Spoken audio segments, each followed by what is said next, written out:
Hi hello नमस्कार दोस्तों, कैसे हैं आप लोग। आशा है कि आप लोग एकदम ठीक और मस्त होंगे। खैर एक बात बताऊं कि जिसने भी हाल फिलहाल के दिनों में घर खरीदा है उनको मेरी तरफ से बहुत बधाइयां, और जो घर खरीदने जा रहे हैं उनको भी बेस्ट ऑफ लक। अब आपके मन में सवाल आ रहा होगा कि भाई आज मैंने शुरुआत में क्यों आपको बधाई दे दी, ऐसा क्या हो गया। तो अरे भाई, घर खरीदना कोई आसान काम थोड़ी है, बड़ी लंबी चौड़ी प्रक्रिया होती है, लंबा चौड़ा प्रोसेस होता है, बहुत सारे पेपर वर्क होते हैं, और अब तो कई सारे एक्स्ट्रा चार्जेस और टैक्स भी पे करना पड़ता है। और इन्हीं में से एक महत्वपूर्ण टैक्स है जीएसटी, यानी गुड्स एंड सर्विसेज टैक्स।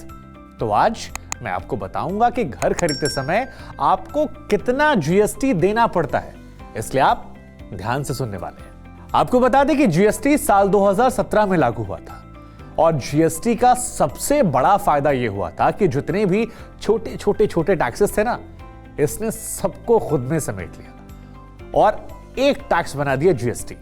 और इसका फायदा यह है कि अब जब आप घर खरीदार जाते हैं तो अंडर कंस्ट्रक्शन प्रॉपर्टी खरीदते समय केवल एक टैक्स आपको देना पड़ता है, जिसका नाम जीएसटी है। वहीं जिन लोगों ने पहले घर खरीदा था उन्हें बहुत सारे टैक्स देने पड़ते थे और वो परेशान हो जाते थे उन टैक्स को देख देख के। वैसे आपको एक बात मैं और बता दूं कि रियल एस्टेट जीएसटी के अंदर सीधे सीधे नहीं आता है, बल्कि वर्क कॉन्ट्रैक्ट्स पर यह एप्लीकेबल होता है। तो अगर आप एफोर्डेबल प्रॉपर्टी यानी कि 45 लाख तक का घर खरीद रहे हैं तो आपको केवल 1% जीएसटी लगेगा, और अगर आपके मकान की कीमत 45 लाख या उससे ज्यादा है तो फिर आपको 5% जीएसटी देना पड़ेगा। आपको बता दें कि जीएसटी की नई दरें जो हैं वो 2019 से लागू हुई हैं, और इससे पहले अफोर्डेबल हाउस पर 8% और बाकी की जो प्रॉपर्टीज थी उन पर 12% जीएसटी लगता था। लेकिन पुराने सिस्टम में बिल्डर को इनपुट टैक्स क्रेडिट का काफी फायदा मिलता था, जो अब इस नए सिस्टम में उन्हें नहीं मिलता। लेकिन अगर आप बना बनाया घर नहीं खरीद रहे और प्लॉट खरीद रहे हैं तो सवाल यह है कि क्या जीएसटी देना पड़ेगा। इसका जवाब है बिल्कुल नहीं देना पड़ेगा, क्योंकि प्लॉट की बिक्री और खरीद जीएसटी के दायरे से बाहर है। लेकिन हां, अगर प्लॉट डेवलपेबल प्लॉट की परिभाषा के दायरे में आता है तो फिर आपको वहां पर 18% जीएसटी देना पड़ेगा।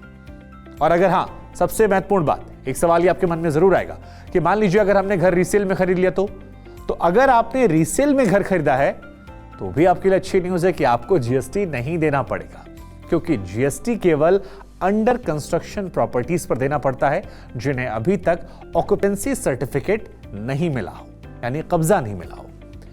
एक और बात आपको बता दूं कि अगर आपने अपने रेजिडेंशियल प्रॉपर्टी बिजनेस पर्पस के लिए किराए पर दी है तो आपके किराए पर 18% की दर से जीएसटी लगेगा, लेकिन तभी जब आप सालाना 20 लाख से ज्यादा का भाड़ा किराया वसूल कर रहे हैं। मेंटेनेंस चार्ज पर भी 18% जीएसटी लगता है।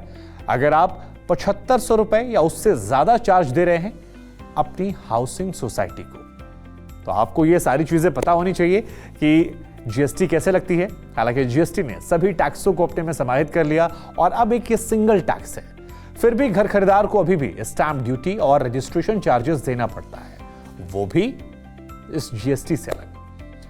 इस बात की लगातार मांग हो रही है कि स्टैंप ड्यूटी और रजिस्ट्रेशन चार्जेस को भी खत्म कर देना चाहिए, लेकिन सरकार ने अब तक इस ओर ध्यान नहीं दिया है। कुछ और जानकारी आपको चाहिए हो तो हम आपको देते रहेंगे, लेकिन बाकी आप housing.com पर जाकर और बहुत सारी जानकारियों को हासिल कर सकते हैं। आज के लिए मुझे इजाजत दीजिए, फिर होगी आपसे मुलाकात। नमस्कार। For more such videos, subscribe to housing.com's YouTube channel and hit the bell icon.